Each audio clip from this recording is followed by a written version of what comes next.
Assourdissant, Paul Biya, le président du Cameroun, ne s'est pas exprimé depuis le début de la pandémie de Covid-19. C'est le Premier ministre qui a annoncé les mesures prises pour limiter la propagation du virus dans le pays. Il y a à ce jour 600 cas recensés au Cameroun. Reportage.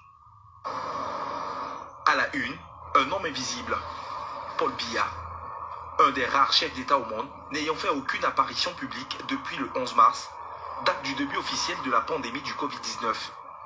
Une absence diversement appréciée par ses lecteurs de journaux devant ce kiosque de Yaoundé.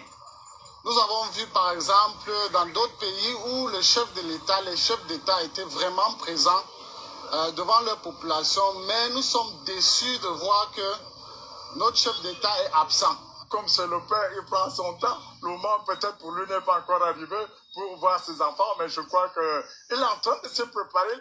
Au Cameroun, deuxième pays le plus touché par le Covid-19 en Afrique subsaharienne, le port du masque a été rendu obligatoire dans les transports en commun.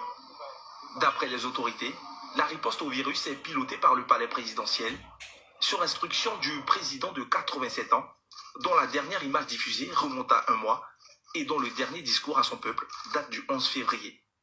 Mes chers jeunes compatriotes, face à l'avancée du virus dans la capitale, le leader de l'opposition s'est auto-confiné à son domicile. Depuis 15 jours, Maurice Kamto somme Paul Biya de se montrer. En vain, jusqu'ici. Lorsque le pays est en péril, lorsqu'il y a un danger grave, comme la pandémie du Covid-19, on attend du commandant en chef qu'il soit aux commandes. Et une armée ne peut pas gagner une guerre en se contentant des effigies du commandant en chef. Devant ce qu'il appelle la défaillance de Paul Biya, l'opposant a lancé une collecte de fonds humanitaires contre le Covid-19.